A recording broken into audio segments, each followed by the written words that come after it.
Episode 3, Surprising the Manager. Before we start, please like and subscribe. Does he have no shame? Diane hurried after Jeff with a look of sheer grin on her face. She tried to open the door to the VIP room, but it had been locked from the inside.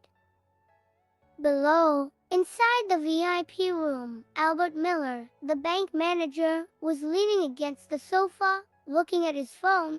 When the door suddenly opened, he quickly sat down and had his phone away. Normally, when a VIP was coming in, Diane would notify him in advance. As the customer manager, he was responsible for 31 VIPs, and he knew them like the back of his hand. He immediately began to launch into his normal professional greeting, hoping to undo the poor impression he'd made by slouching against the sofa. But when he saw Jeff, his expression froze. He was certain that Jeff was not one of his VIPs, nor was he a relative of one. "May I ask who you are?" Albert asked, looking at the young man who appeared to be around 20 years old. Albert had no idea who he was. Jeff got straight to the point. "I'm here to get my money." "You have one of our cards?" Albert asked, suspicious of Jeff's calm expression. "No," Jeff admitted frankly. Albert was relieved to seemingly be proven right, but even more confused. Access to the VIP room required a minimum worth of $3 million. But this man didn't have any money. Why was he so composed? "I'm sorry, sir. We can't give out money without a card. Do you require anything else?" He's crazy, Albert thought. Why on earth did Diane let him in? I'll have to speak to her about this at Monday's meeting. "You will have fingerprint recognition here, right?" Jeff suddenly asked. The fingerprint ID system at the bank was for the wealthiest families and businesses to use. Only a few people had their fingerprints recorded in the system, at least in the Manila branch, and no one had used it to access their holdings yet. "You want to use it?" Albert could no longer bring himself to call Jeff sir. "Yes," Jeff nodded. Albert was feeling more confused by the second. Why would someone who wasn't even a customer request to use a fingerprint ID? To be honest, even though he was curious, Robert felt that it was barely worth humoring that request. But after considering for a few seconds, he finally decided to let Jeff make the attempt rather than risk making me angry. He opened the safe and brought out the fingerprint identification device, which he had never used before.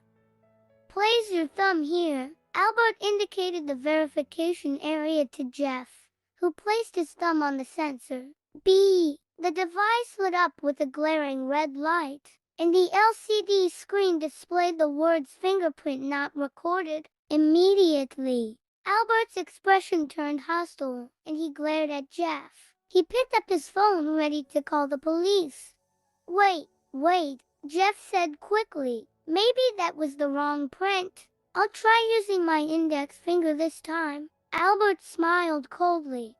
"What's your plan here? Your thumb doesn't work, so you'll try your index finger. Then if your index finger doesn't work, he'll try your middle finger. When you run out of fingers, will you try using your toes?" But Alex had already pressed his index finger on the verification area. Albert resolved that if the man's fingerprints weren't accepted this time, he would immediately call the police and have him arrested. A green light appeared on the device, and new details flashed up on the LCD screen. Verification successful. Family account 01 verifier Jeff Florento account 0 to 304. Albert gazed at Jeff in disbelief for a moment and then hurriedly squeezed out a smile. "Mr. Florento, I'm sorry. I didn't realize. I'm Albert Miller, the customer manager for the Manila branch. Please allow me to assist you." "It's fine," Jeff said lately and stood up. "Can I see how much money I have left in my account?" "Please wait a moment." Albert sat in front of the computer and typed away for a while. On his instructions, Jeff provided a few more fingerprint scans as authorization. "It's done, Mr. Florento."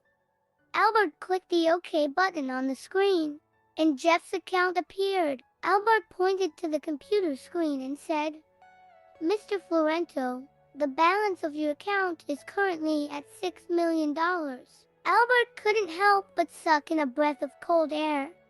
This young man had an enormous fortune. It placed him in the top flight of the 1%. Most people would never be able to even dream of that much money. Jeff felt strange as he stared at the numbers on the screen. He reminded himself that he needed to get used to his status as a rich kid soon as possible. "Oh, and you have other assets as well? Let me show you now."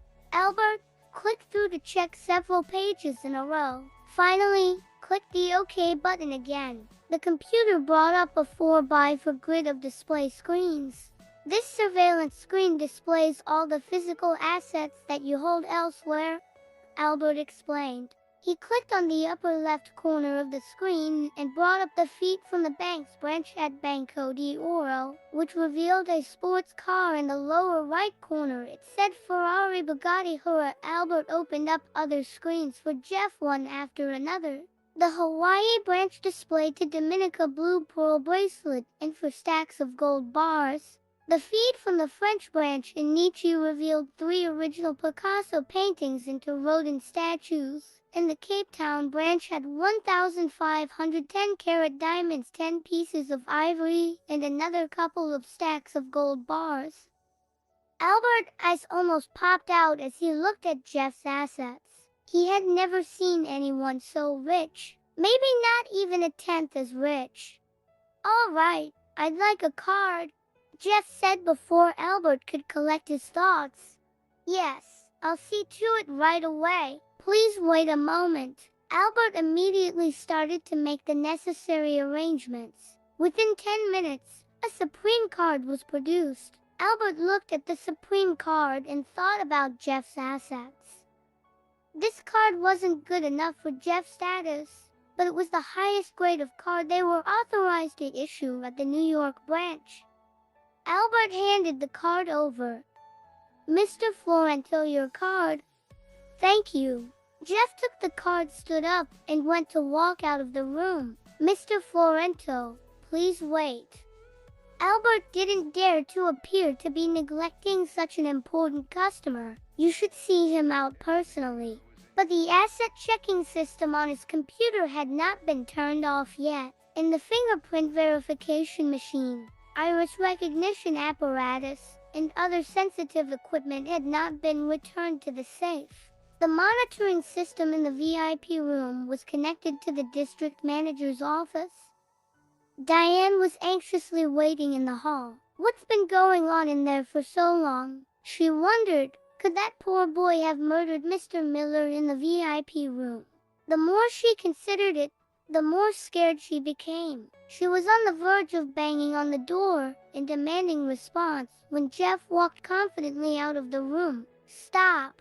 Diane shouted. She walked quickly over towards him and grabbed his coat. "You can't leave. You broke into the VIP room. Once we confirm that nothing's missing, I will call the police and have them hold you for questioning." "What are you talking about?" Jeff asked. "Let go."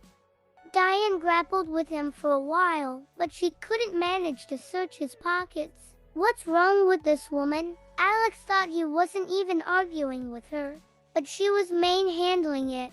"What is this?" Diane spotted the Supreme card that was peeking out of Jeff's pocket. She quickly pulled it out and looked at him triumphantly, as if she had found evidence of his guilt. "Oh, you stole a card. This is a crime and I have to call the police." It didn't even cross her mind that the card could belong to Jeff. She imagined he had entered the VIP room pretending to be there by mistake, and he then distracted Mr. Miller with questions and stolen the card when the manager wasn't paying attention. Let go. Jeff was sick of this woman. "Don't you feel guilty about being a thief?" she was even more determined.